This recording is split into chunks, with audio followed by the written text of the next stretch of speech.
So if you're watching this, you're probably either a family member or a friend who wants to support me on this, or you're someone who's interested in horror movies, which horror movies are my special interest. So obviously I had to start making videos or like podcast episodes about them. And for today, I'm going to be talking about slasher subgenre of horror movies. I have my laptop down here with me, with my little notes on what I want to talk about to try to make this more organized. So that's what I'm going to be talking about today. So first is what we should talk about is what makes a slasher movie a slasher movie. And according to Wikipedia, which I know the teachers out there, to quote Wikipedia, it says a killer slash group of killers stalking and murdering groups of people, usually by the use of bladed or sharp tools. And think as an example something like Friday the 13th, Halloween, Child's Play, Chucky movies, or A Nightmare on Elm Street. Things like that. And also, according to Wikipedia, there are three eras of slasher movies. There's the classical era, which lasted from 1974 to 1993, self-referential, 1994 to 2000, and neo-slashers, which came from 2001 to 2013. I'm not sure what slasher, because there are still slasher movies being made now, but I'm not sure what they would be classified as under this now, I guess. There are some other kind of unspoken things, I guess, when people think about slasher movies, like people think of excessive gore or nudity, premarital sex, like people do drugs, drinking, like teenagers, mostly the victims. That's kind of what people often think about when they think about slasher movies, which does make sense since if you've like seen any amount of the Friday the 13th movies, you will know that pretty much all of those things are in them, pretty much.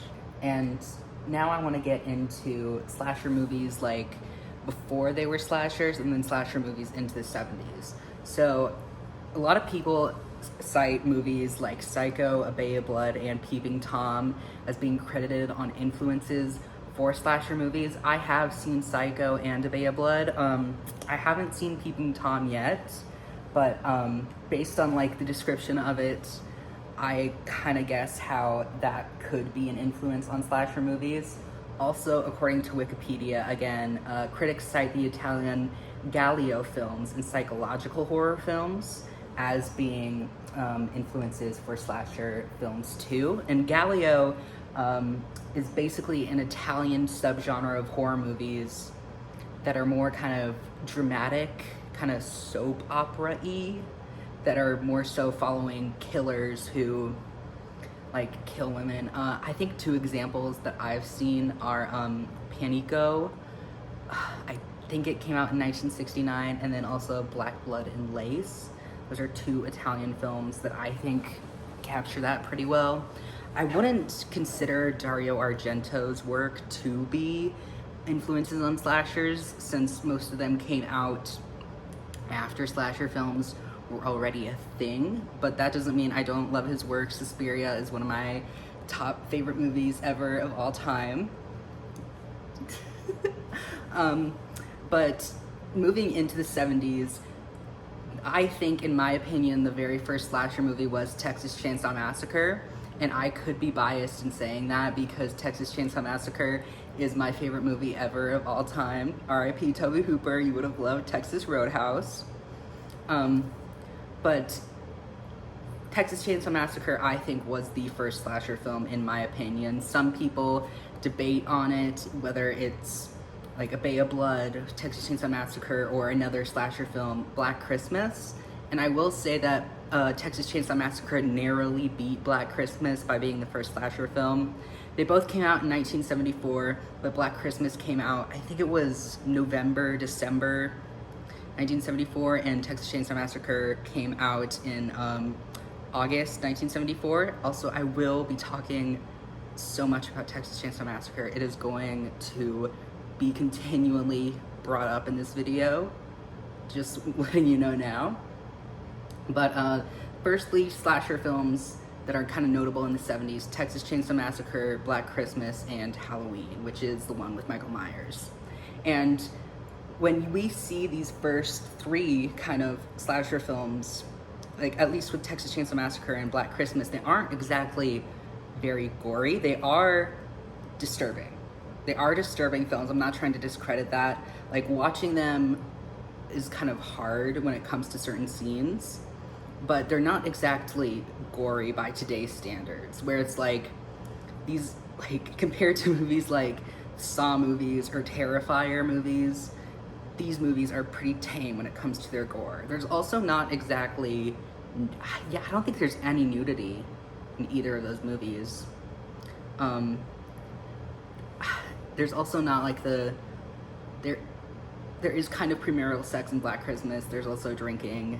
I don't think there's any drugs in Texas Chainsaw Massacre or Black Christmas. So those are kind of missing the more key components of the slasher films, but they are kind of, you know, the group of the killer, like, stalking the teenage, or in the case of Black Christmas, college-age victims. But another thing that people often cite as being part of a slasher film is having a masked killer, which a lot of slasher villains do wear masks, but not all of them have to wear a mask to be a slasher killer. And also another thing that I think is worth mentioning is that a lot of these early slasher films are a lot more artistic than later slasher films to come. Like, if you watch Texas Chainsaw, there's like a lot of downtime. It's kind of like a slow burn. And I'm using not that word, not in my own terms, but from the Dead Meat YouTube channel, when they talked about Texas Chainsaw Massacre. They talked about how it's like a slow burn and kind of art house, and then I watched the movie and I can definitely see how that is kind of influenced on Texas Chainsaw Massacre. And I'd also consider that for Black Christmas, because there was an interview, I think it was with the costume designer, that I read, and it was about her talking about how they used colors as a way to kind of signify danger and safety within the film, where it's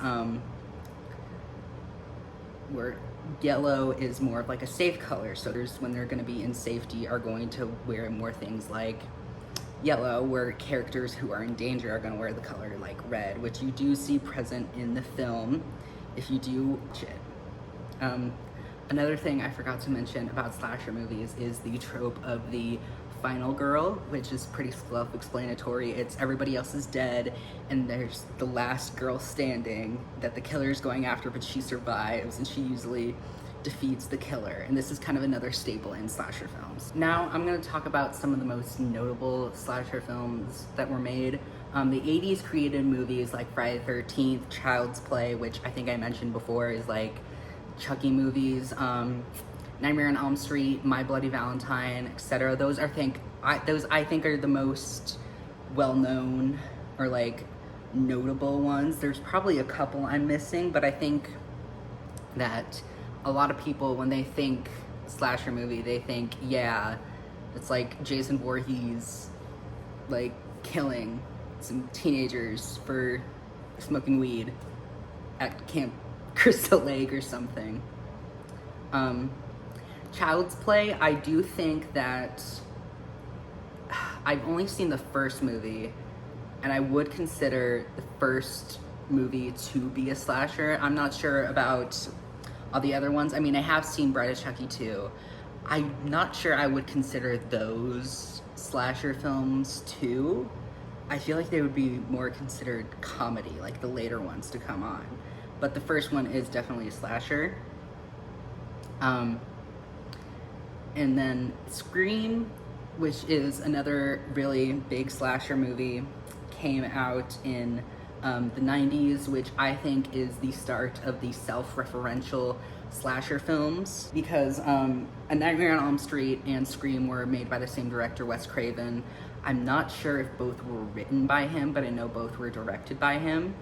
So Scream, I think, was the start of the self-referential kind of horror, where they're talking a lot about horror movies. They're talking a lot about the tropes in it, where it's like you have sex before marriage, you die, you drink, you die. Like Randy has those rules that he talks about, and they're watching Halloween, and Randy's like, "Come on, Jamie, he's behind you," and then Ghostface is behind him, and they kind of break the stereotypes. I also think that it's an interesting thing to point out where Wes Craven made one of the most famous kind of slasher movies out there, Nightmare on Elm Street, and then he also created another really famous slasher franchise, the Scream movies, but he's kind of almost making fun of himself in the slasher movies because of all the tropes that he's kind of built up in that, if you know what I'm talking about. So a next topic I want to get on to is the oversaturation in the 1980s of slasher films. So when I talk about oversaturation, I mean to say that, like, after a certain point, I think film companies just realized, or like film production companies realized, slasher movies like Friday the 13th movies, Nightmare on Elm Street, these are making a ton of money. So what we're gonna do is we're gonna let pretty much any kind of slasher movie idea go out into production, and that led to so many crappy, like, not worth your time watching movies, slasher movies get made into production. I'm talking about things like Blood Rage, Chopping Mall, Mutilator, Sorority House Massacre, Hell Night, Slumber Party Massacre. I think I've pretty much seen all of those except for Sorority House Massacre. Like, movies kind of like in that vein, like Pool Party Slaughter, like that's just one I made up. Like, movies kind of in that vein got pumped and pumped out like continuously throughout the 80s. Like, there's so many of them. Like, you could probably like string a bunch of random words together with like slaughter or massacre at the end, and like put it into Letterboxd, and there'd be some slasher movie from the 80s with that title. Something I also think that's led to this is how franchises for like Friday the 13th, Nightmare on Elm Street, Child's Play, other things like that started to get pumped out over and over again throughout the 80s. I think there's 12 or 13 Friday the 13th movies, and I think there was only 1 or 2 years in the 80s where a Friday the 13th movie didn't come out. I've seen every Friday the 13th movie. A lot of them, I think after the 6th movie, they just aren't worth watching anymore, except for the reboot. The reboot was pretty okay. But like, there's just way too many Friday the 13th movies, just like there's way too many B-grade slasher movies that aren't really worth your time or anything like that. Another thing I think I've noticed is criticisms of slasher films became criticisms of the genre of horror in general, because you have like really great slasher films like Texas Chainsaw Massacre, and for every like Texas Chainsaw Massacre movie that's like really good, there's like 10 or 15 B-grade horror movies that are like you know, Chopping Mall, where it's like really ridiculous, really like campy and bad and like really boring. And I think that that is kind of something that is still here today when people criticize the horror genre for every horror movie like being the same, or them all having the same plot or stuff like that. I don't think that is the case. I feel like horror is kind of just like any other movie genre where there are subgenres in it, and for like every good like movie in a genre, there's probably like 10 or 15 really crappy bad ones, where it's like you're not gonna like write off the entire like Christmas movie genre or romance genre, because there's like for every good movie in that genre, there's like 10 or 15 Hallmark movies or like made for TV movies that are like in that genre that are really bad. But this overall became like the downfall of slashers in the 1980s. I don't think it really stopped until like probably early to mid 90s, because obviously they made the Scream movies. I think it was 1994 when the first one came out. I've only seen the first one, I haven't seen any of the other ones. But I think that's when they kind of fizzled and faded out. They still did make slasher movies in the 90s. I'm not sure of many really good examples of that because there's just so few in the 90s that were made. But I think there were some horror movie like sequels or like more that they added into the franchises. Like I know they added more Friday the 13th movies in the 90s. They might have had more Texas Chainsaw Massacre sequels. The only ones I've bothered seeing for Texas Chainsaw Massacre was the original, which obviously is my favorite. I've seen the second one, which I think is really good, probably because it's directed by Tobe Hooper too. I've seen the 2003 one, which I did not like, and the 2006 one, which I thought was okay. And I think it was the 2022 one that I really did not like. I think those are the only ones I bothered seeing. I think Child's Play, a lot of them also came out in the 90s. Like, I think Bride of Chucky was probably the early 2000s or somewhere around that. But they just kind of, like I said, slashers kind of fizzled and faded out after the 80s. And now I want to talk about some more slasher, like, comeback movies. Movies like the Fear Street trilogy, which if you have Netflix and you're a horror fan, you've probably seen them. I think the Fear Street trilogies are pretty good. I think that they do kind of encapsulate like the time periods that they're set in. So like the first one is set in the 90s, second one's set in the 70s, and the third one is set in like, I think it's 1600s. And so obviously there weren't horror movies in the 1600s, but I feel like it's more like a period horror movie for the 1600s. And then the one for the 70s is like slasher summer, kind of like Friday the 13th, set in that kind of a vein. And for 1990s, it's kind of set in the vein of Scream too. And then there's also Ty West's X, and his next movie coming out is Maxine with 3 X's, which I'm very excited to see. It's coming out in July, and I think these are reviving the slasher genre in this day and age. I'm not sure of any other more recent ones that I can think of. I'm not sure if like the Laid to Rest films would be considered slasher movies. I mean, there's like a guy in a mask with a knife going around murdering people, but I'd consider that more kind of like,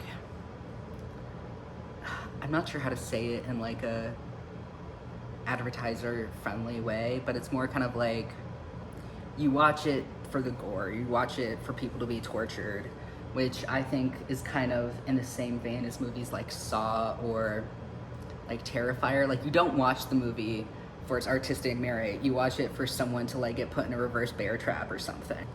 I will probably make like an episode or a video about the Saw movies once I rewatch that soap opera-esque movie series.